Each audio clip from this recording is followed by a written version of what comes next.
This video is for my own personal use. I may make it public. If that ever happens, then that's what the commentary is for, I guess. But this is mostly for my own purposes. This video is the first video in a series covering the safest Scandinavian, which is characterized by the move 3d6, queen to d6 by black. This book is authored by Vasilios Kotronius, and we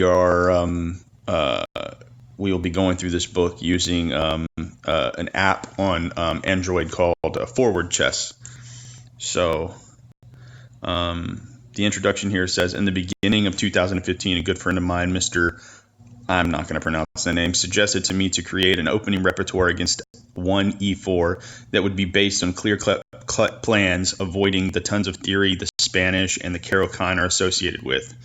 Such a repertoire would be suitable for both professionals and amateurs only if it could combine asymmetric pawn structure with the deriving from it complex play with relative solidity. Thus, I had basically no choice.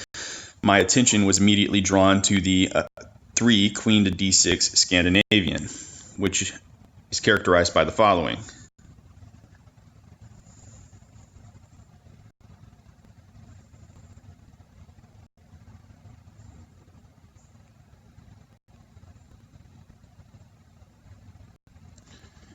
And this is, I guess you would say, the starting position of the mainline opening in the 3 queen to d6 Scandinavian. An intense investigation and practical usage by Grandmaster Sergei Tivyakov have turned it into a respectable weapon known for its clear and strategically sound plans.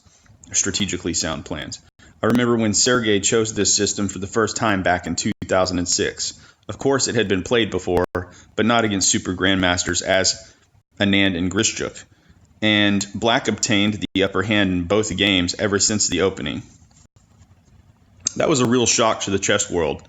Anatoly Karpov and Vasily Ivanchuk also employed it in fast time controls in the last 3 years. I have played the Scandinavian myself in about 40 tournament games, half of them on the white side, including one against Tivyakov. I've spent so many hours trying to find an advantage for white that finally I have learned all black's tricks and the finest nuances of his setup. When I was young, I just could not believe that this opening could be any good. After all, black gives the enemy free tempi, and I have always valued time very much. However, from the experience I acquired afterwards, I realized that this time could not be so easily exploited. The asymmetric pawn structure gives black the important resource of turning the d5 square into a fortress. He would just need two further elements to achieve complete equality. 1, develop the light square bishop outside the pawn structure and find a good place for his queen. To be honest, in the beginning I thought, like almost every GM in the world, that the black queen should go to a5 to pin the c3 knight. But chess is evolving, and in the past years the games of Sergei Tivyakov and other strong players showed that perhaps 3 queen to d6 could be, after all, the best option. It is certainly the safest flavor of this Scandinavian. All black's forces exert a restraining effect on the enemy's center. The queen pressurizes d4, thus enhancing the impact of the bishop sortie to g4. As a result, white is unable to build a mobile pawn center pair, c4 plus d4, and play often takes the classical Caro-Kann type shape. Here are 2 example scenarios. e4, d5, ex d5, queen x d5, 3 knights to c3, queen to d6, 4 d4, c6, 5 knight to f3, bishop to f5, 6 g3, knight to f6, 7 bishop to g2, e6, 8 castles, h6, 9 a3, bishop e7, 10 bishop f4, queen d8, 11 queen e2, castles, 12, rook f to d1, knight to b to d7. 13, knight to e5, rook to c8.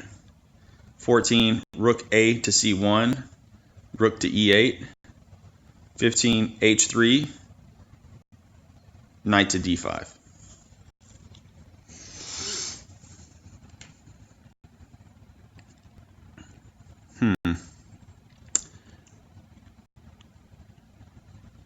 Black's position seems cramped, but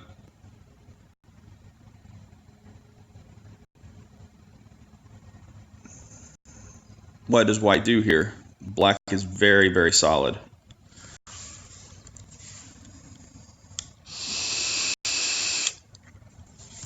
Yes, I'm vaping, by the way.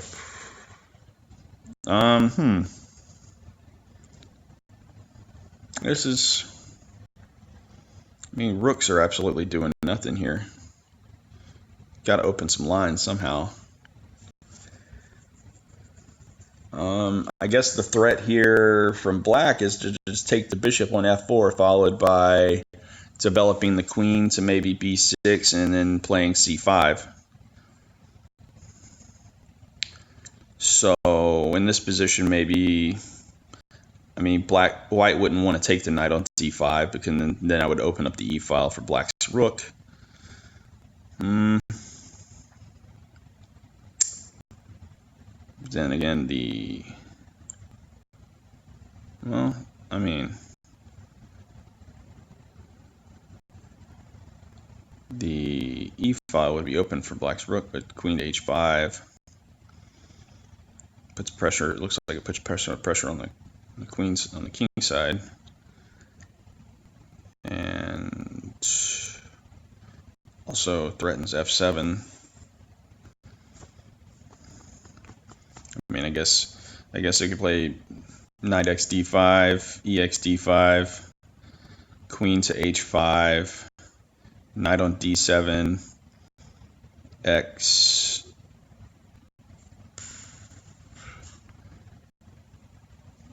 e5,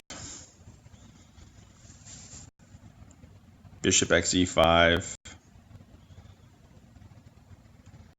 and then bishop to f6. That seems solid. Seems equal. We can check it real quick. So let's see. Forward chess has a analysis function. I believe it uses Stockfish 8 right now, even though Stockfish 9 is out. So let's see. So just like I said, the knight x d5 here is correct. Ex d5. And then it calls for c4 rather than queen to h5, which is what I was looking at, probably because I play too much blitz chess. Let's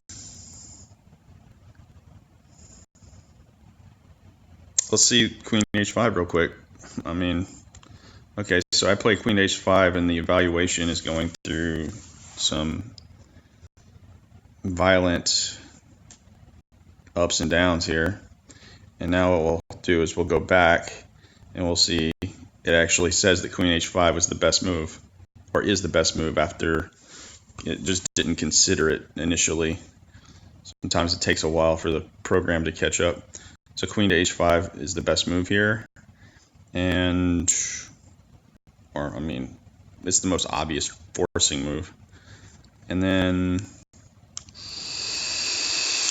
the line that it's calling for is pawn to g6, which I looked at and immediately rejected on account of queen takes h6, but maybe I just wasn't thinking about bishop to f8 would equalize immediately, because the queen's forced to go back to h8, which would allow a queen trade. So let's just do, for example, and then here, and then bishop to f8. And now the queen has to come back to h4, and then we can trade. And now, actually, black is better here. So we just trade a bunch of pieces. This is dxd5. What's wrong with bishop xd5? Oh, I guess if bishop xe5, then bishop to h6 is strong. Or no? Yeah, bishop to h6. Well, that's interesting. You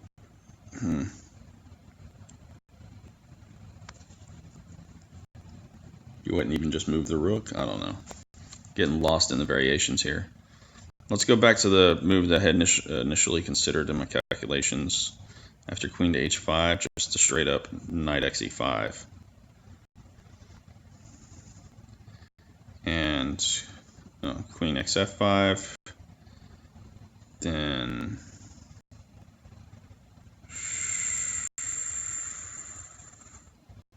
g6 is a cheeky move.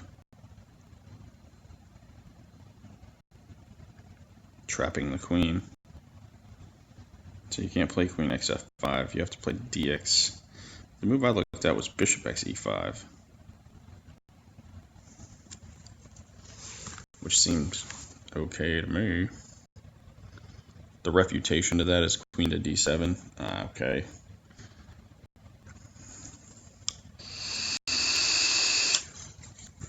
I mean, it appears that the queen to h5 move just led to a liquidation of the position, and with the bishops controlling g4 and h4, the white queen has very little mobility on that side of the board. So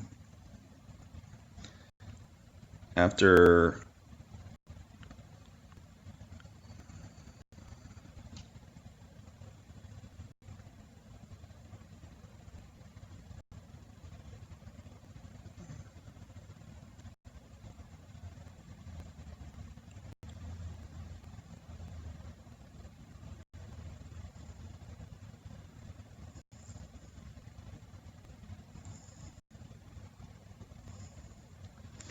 oh wait, that's the wrong game. Man, I swear.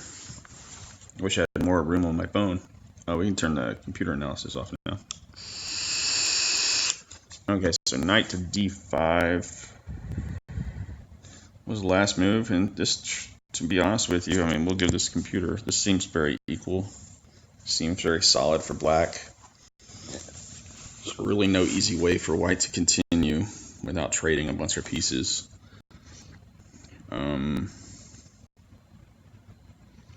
I mean, the moves that are suggested here are like, okay, knight xd5, which was my initial thought, and then bishop to d2. That's not an impressive move. You don't want to play bishop to d2.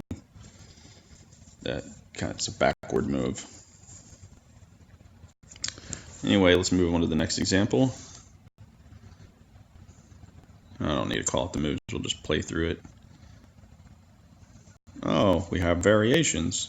3 variations, in fact. Knight to f3, knight to f3, and knight to f3. Good one, forward chess. Let's go with the knight to f3.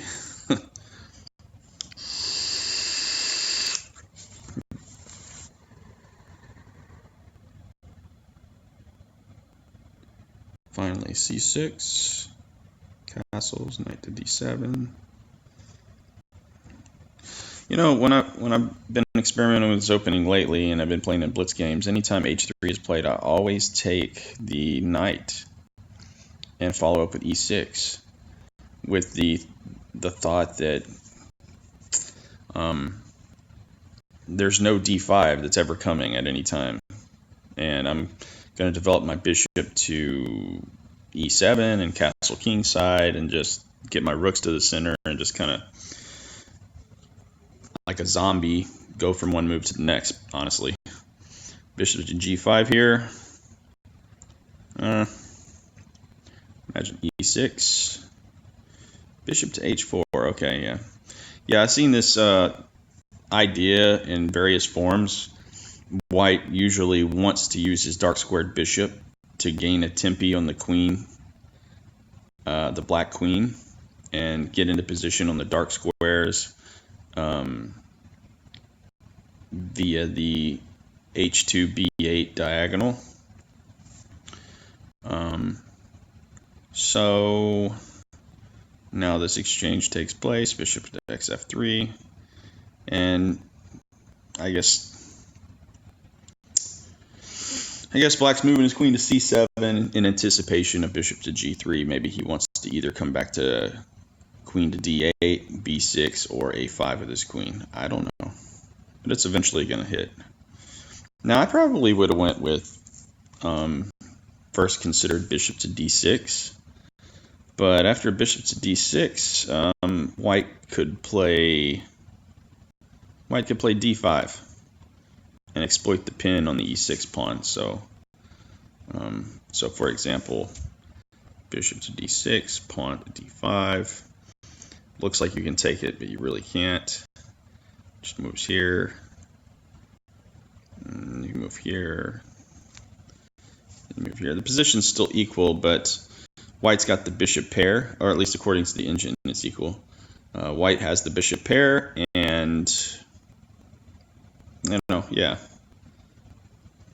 I mean, it seems inevitable for the bishop pair to get traded. That bishop on h4 looks kind of funny. So playing my continued castles, bishop to b3, keeping pressure on the c6 pawn, probably knight to c5, and you can't really keep the bishop pair anymore. So yeah, I mean, it says that white has a slight advantage here, but I don't think there's anything really. Black's pawn structure looks fine. Yeah. Okay, so that's not what white would want, surely. But yeah, see, so when we go back to this position after bishop to d6, it says that white has a clear advantage here because of d5.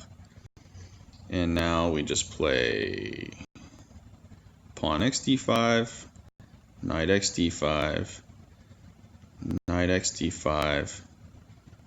Oh, queen x d5 is the right move. Ah, yes. Yes, because now we're threatening the b7 pawn, and we're also threatening to just play rook a to d8 with really good development. So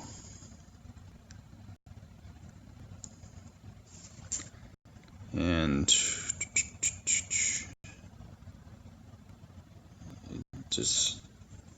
it doesn't even say to try to I still find it hard to believe that this position is all that bad for black. e5, queen x b7.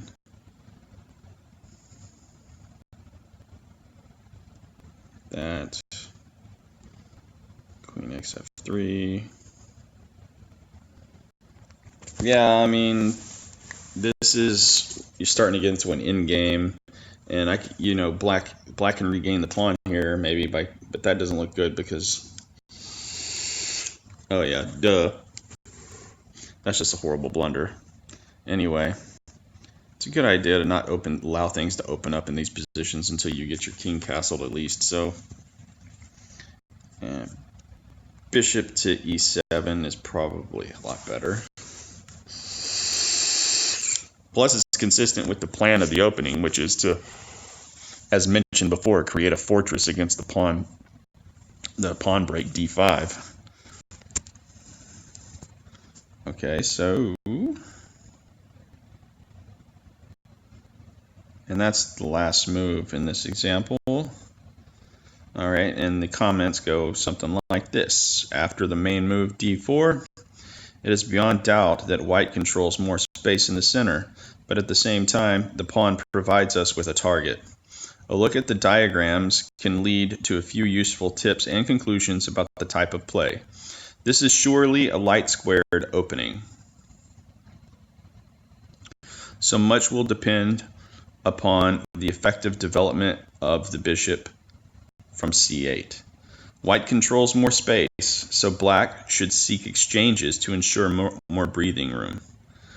The fight will mainly revolve around the two important squares, d5 and e5.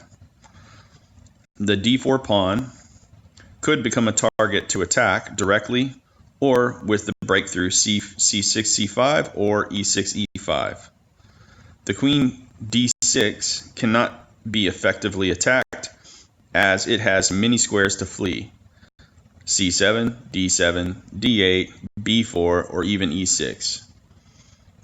An important rule of thumb is that every exchange of a minor piece makes its position in the center safer. White has a slight lead in development, which allows him to dictate the course of events and choose which side to castle. Black should try to hinder his plans by guerrilla tactics: A, offering a queen trade or exchanges in general, and B, attacking certain weak points, which could be d4, c2, or g2, to name a few. A bishop on c4 would almost certainly end up biting on granite after e7, e6, so this development of the bishop to c4 is usually good news for black. Endings in this opening are rarely better for white if nothing really catastrophic had happened to the pawn formation. Several lines are very sharp and, in my opinion, critical, such as the line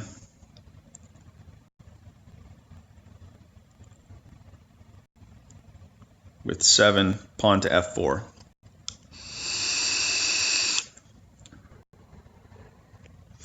This is the Shurov plan, and it's underestimated, and its coverage by theoreticians and annotators is overall wrong.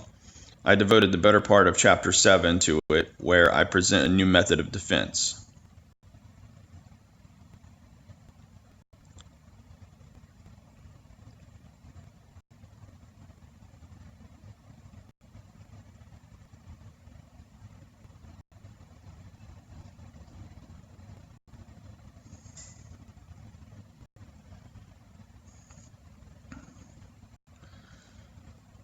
In this game, I got an edge, and that only confirmed my opinion that black was struggling in this particular line, until I discovered the right way to strike back. You'll find my novel analysis in chapter 8. It goes well beyond move 30 and is really vital for black. Today I believe that the queen to d6 Scandinavian is a safe and sound opening for all levels. I've spent so many hours trying to refute it, bashing my head against its solid walls, only to end up respecting it myself. The fruits of my work and analysis are presented below. I included games played before 2016. I would like to thank my editor, Simkov, for accepting my idea to create a repertoire based on this system and then helping me with the analysis of some of the positions.